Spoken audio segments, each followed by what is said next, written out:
Ladies and gentlemen, it's Connor, and we're going to talk about Necrons. So, I love Necrons, Hot take here, I actually quite enjoy the Necrons. I think they're super cool as a faction, and, Infinite and Divine is a really good book. If you haven't read that, just go read it right now. Click off the video. Who am I? I'm just a dude. Trizin is more important than me. But that aside, I really want to talk about how I think they have so much more potential than is currently being utilized in the setting as it is. So just as we lay some of the foundation for this video, when I talk about Necrons really for having more potential, I'm really talking about it from a novel perspective. I don't have models. I don't play from a gameplay perspective. I can't tell you rules.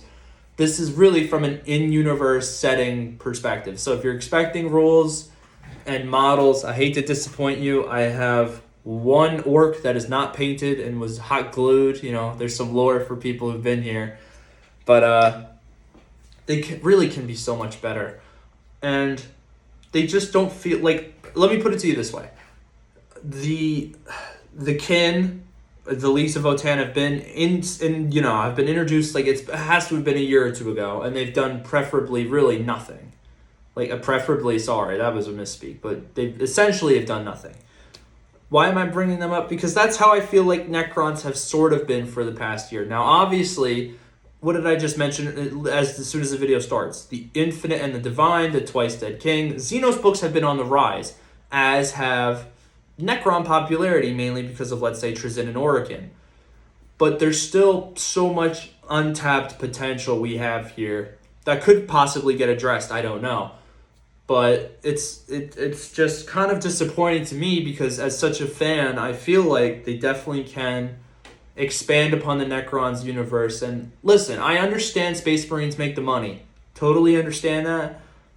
But it's foolish to think that you won't make just as much money from Necrons or any other Xenos. But obviously Necrons are definitely moving up in the rankings and popularity, but there's a lot to utilize. And Warhammer, the beauty of it, for me personally, is that it's so vast, and this is a common thing.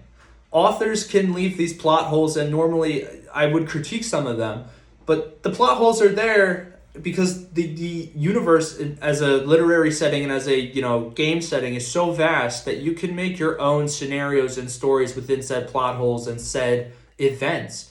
It's beautiful because you can have your own headcanons and homebrewed chapter stories of loyalist from Trader Gene Seed, which is like the most common thing ever, but I love it. It works. But it's with Necrons too. So the Pariah Nexus is a really popular thing when people talk about this topic, about how they could be utilized.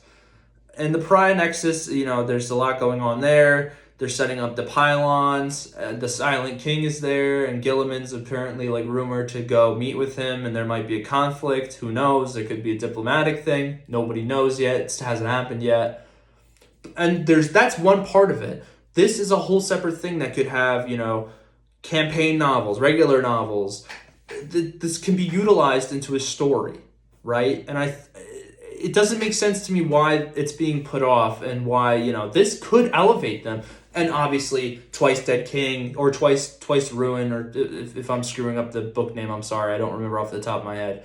The Infinite and Divine absolutely have prompted up Necrons and have made them so much more popular. Trizin and Orokin are amazing characters, and they're super interesting. You wouldn't even need to be a hardcore, diehard fan of Warhammer to get into the novel because it's so good as a standalone novel that would just, if you were a casual and you just wanted to read something sci-fi, even though Warhammer's, science fantasy, but this would be it's a good standalone book that builds to the worlds, and you get context as who Necrons are, their past, obviously super oversimplified, but it doesn't need to be complicated.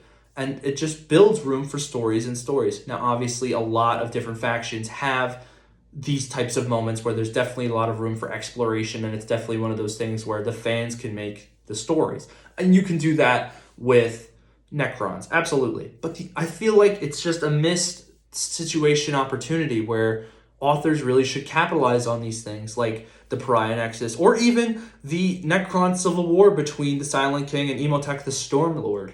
These are interesting things. These are things that could just catapult Necrons so much farther, even though, let me take a break from this and let me just tell you. I may give off the inflection that I'm complaining, that I'm indeed not happy with how Necrons are right now.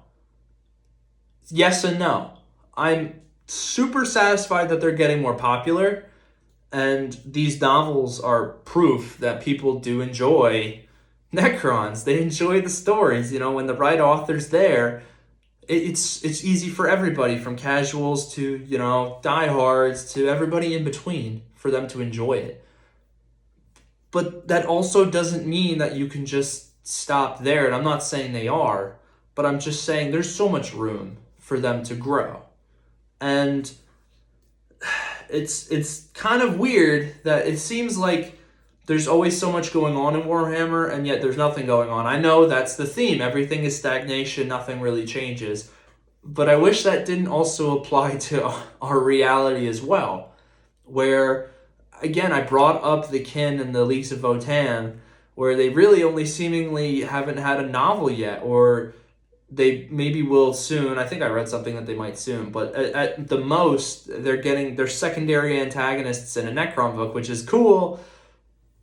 But do you see what I mean? It's taking so long for these, units to be here. Like, why introduce them if you're not going to utilize them? And it's almost the same thing with Necrons, except it's not why introduce them. It's why not take advantage of what you've created, right? And I get there could be some hesitation from an author's perspective. Would it turn out well? Would people enjoy it? Because that happens when you create anything. Even with these videos, I know I'm not entitled to a like or a subscribe or anything, but there's a weird pressure in your brain, even when you do things as hobbies, where you feel the need to always consider someone else's opinion instead of your own. So I understand that from an author's perspective. But then logically you'd also think, why not take advantage of these things? And you know what? That also applies to every other faction. Like, the Ynnari have been fucking clowned on for being shoehorned. Like, their plot line is essentially ran into a brick wall, and that's tough. But then I've also read from other people who know more than me that there's potentially some storylines coming out, maybe in the Lilith Hesperact novel coming out soon, that's going to address the Ynnari and probably lead them out of this shoehorn. This is a Necron video, but I do also want to let it be known, you can in fact apply what I'm saying here about Necrons to other factions, and I encourage it. Talk to me about it. Talk to other people about it. Why, take advantage of these loopholes. And the fastest of the setting can be a double-edged sword, but it doesn't have to be. It's so vast, why don't we take advantage of this? And there's parts of me that think some things are better left untouched, like the War in Heaven, and little tidbits like the False Primarch, and the Lost Primarchs as well, and those things are better left unsaid, because the mystery is, again, that sort of thing I was talking about, where the viewer makes the story, and that is so much more entertaining than what anybody could put out, I think, personally. But when it comes to these things, like, again, Necrons and the Civil War and Pariah Nexus are two really big popular ones, take advantage of it. I think there's so much room to grow, and there's just so much potential here that could be used. Not just for Necrons, too. This is a Necron video, but it's just something that has been on my mind for a while that I now have the opportunity to talk to people about.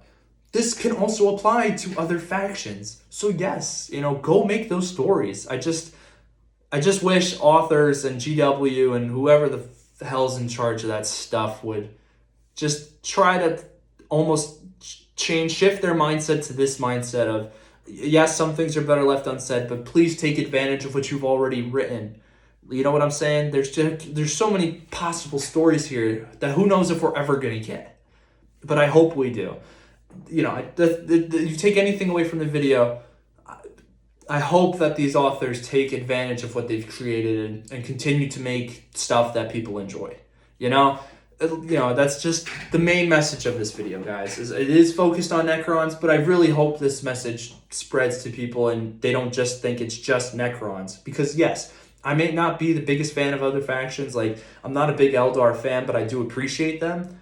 These things can still apply to Eldar. Andrew Kari, Yanari, the Votan, the Tau, all of them, guys. It's just something, to think about. I got a little passionate, and, it's something I care about. And it's something, because this is a hobby that I invest time and money into, and I enjoy it. I may not be building models, but I'm building my own lore. I'm building characters, if you care about something, you always want to see it grow. And that's how I feel, and I'm pretty sure that's how some of you feel. So just keep that in mind, and that's the end of the video. Thank you so much for watching, guys. I really appreciate the recent support you guys have been showing, and just keep being you, and it's always appreciated. So thank you, and I am out of here.